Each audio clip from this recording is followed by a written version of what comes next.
They trusted one of these scammers who demanded their house deed when they took out a loan. The family was soon dispossessed and out on the street. Their ordeal was so shocking that it made the newspapers. When the marshal came, my children was having lunch on a Wednesday, the coldest day in January, and said, "You have 10 minutes to leave." My children have suffered nightmares. My son Daniel would hide under the seat of the car when he will see a police officer.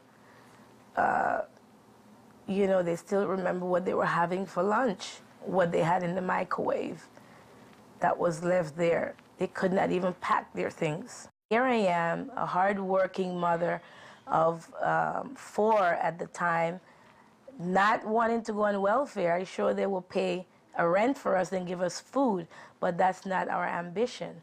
Wanting to keep our house as an inheritance for our children, it's not something wrong. And we weren't well educated as to how swift and conniving these people are. That's what happened to Mary Pashkovitz. She teared up as she told me her story in front of the home she grew up in South Philadelphia. She lost it to a fraudulent home improvement scam. It was very hard. I lost my father in this house. It upsets me. It upsets me immensely. I haven't been back around here for a while. This is your place still in your heart. Yeah. Yeah, it is. My father died in this house, and he never wanted me to lose it. And I feel like I failed him, too.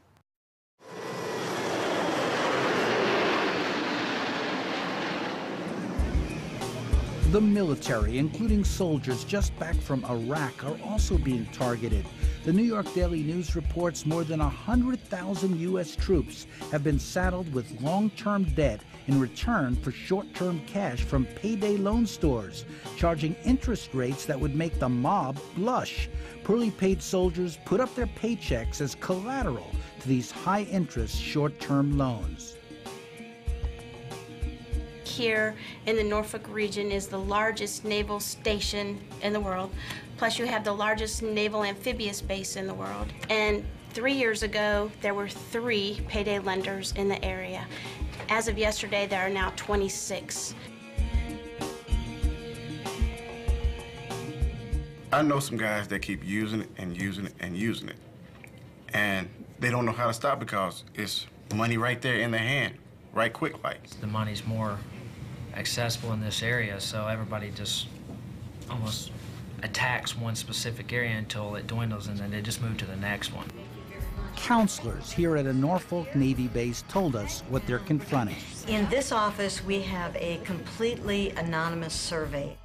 It asks very specific questions about, have you used a payday lender, and it goes on from there.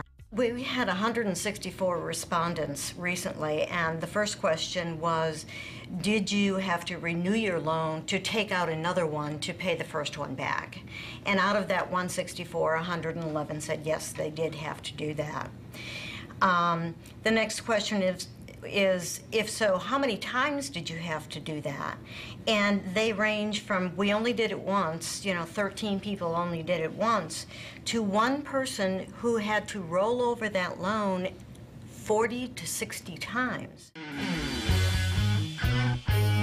One person said, I hopefully will never do a payday loan again. One person said, I was living off payday loans. One person said, I had to feed my family, I had no choice. One person said it took almost a year to get out from under one loan. It was a trap. They are designed to force dependence. In the future of our country, waves of destructive forces will continue to batter against our foundation. When any force weakens the interlocked blocks of our political and economic freedoms, as good citizens, we must be quick to use the tools our Constitution gives us.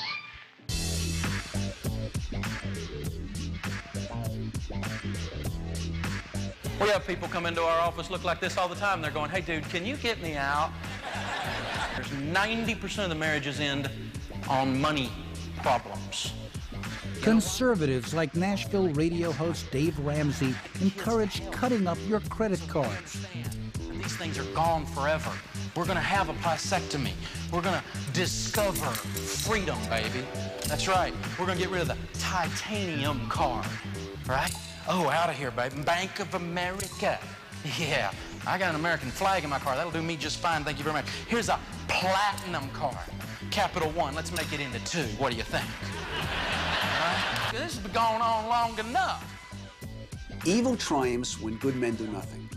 We can stop this conspiracy by disregarding the advertising, disregarding the hype, and disregarding the easy way out to take money that when you borrow it, you know in your heart, you know you can't pay that money back. People make mistakes. We all make mistakes. We're only human. The second chance comes when the judge turns around and says, Miss Bracco, you have used this system in the right way. Congratulations. I hope for you a brighter future. In Atlanta and other communities, there are public access TV shows focused on educating consumers. We have in America a system of financial apartheid. Legal aid lawyer Bill Brennan uses his show to denounce ripoffs and urge communities to fight back. If they send you a piece of mail, throw it in the trash. If they knock on your door, call the police, because they'll steal from you. They do things with a pen and a paper, what we would not allow to be done out here on the street with a gun. In Brooklyn, an expanded credit union serves the community with free tax preparation as an alternative to predatory lenders. It's a great alternative. We're a not-for-profit organization. We're cooperatively organized. We make just enough to cover our expenses, provide the service, and we return the extra to our members. We're not here to make money off of our members. We're here to serve them. What we need is good, firm, but balanced regulation and legislation. We can't get it in Congress. It is very clear that the hope for the future is help at the state level with state legislatures and state attorney generals and nonprofit and community groups that are organizing and entering together with consumer organizations and demanding a fair and more equitable society where the cost of credit is based on what the true cost really is. All the problems that we're seeing are just ripe for a really large organizing effort, and that it really, cries out for people to band together, because this is affecting so many of us, and it just needs to be identified, I think, as an issue that many of us can rally around. It's an economic justice issue, it's a civil rights issue, and it's a question of just basic fundamental fairness. It's really frustrating to see people's lives being destroyed because these guys are seeking the buck.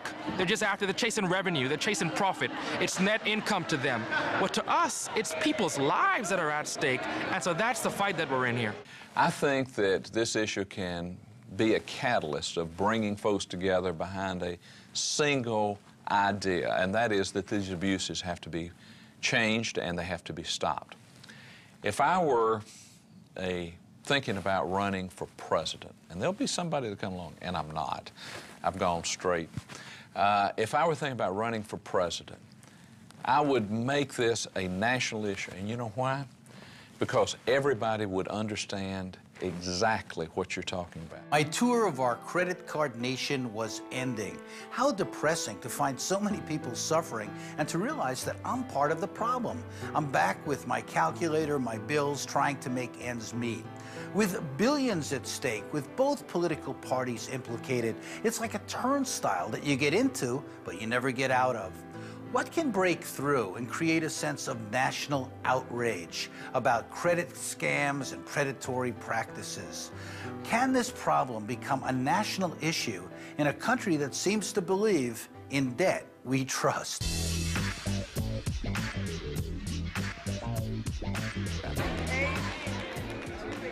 Some household would be freed yes.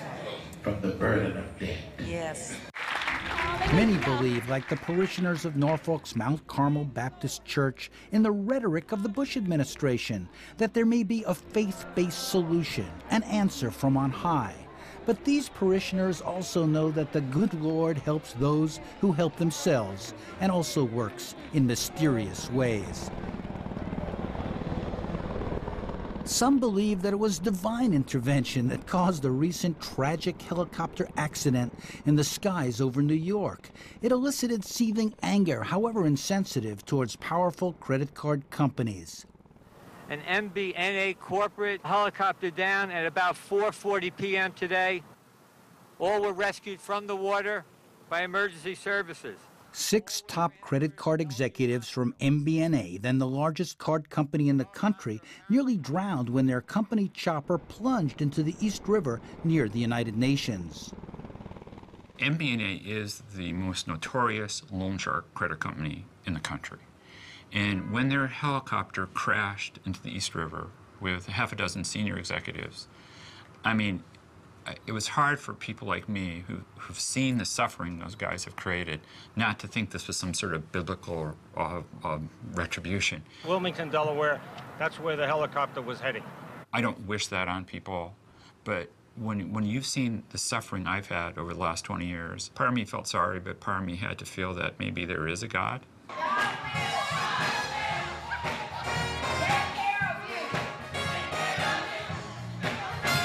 Back in the South, like in Norfolk, Virginia, where the civil rights movement is remembered, a new cry for liberation is being heard.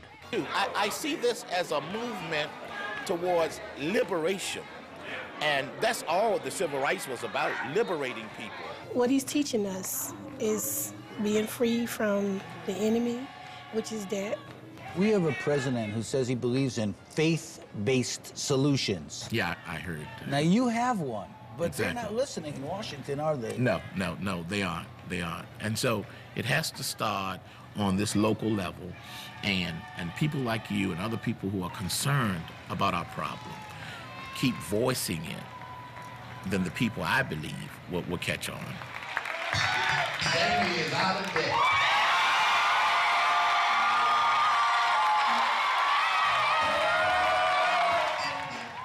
Pay cash. Get rid of your credit cards. Cut them up. Did people think you were nuts? Sure they did. Your But family? look who's laughing now. I'm out of debt.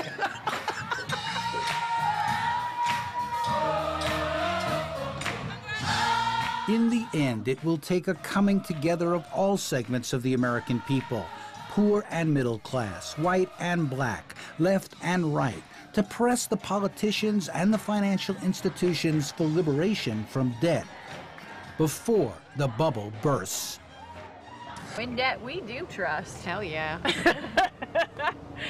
In debt we trust, you better not trust long.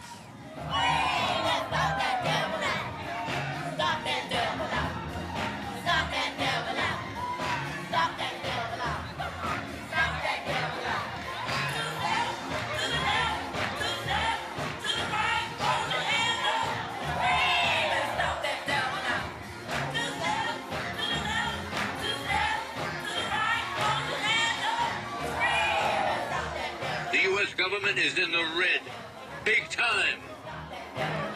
It's scary. The run-up in debt has economists, Wall Street analysts, academics, and Congress nearly at a state of nervous breakdown. In economic terms, we have never experienced the impact and danger of such a debt load before. No markers, no reference points. It's terra incognita.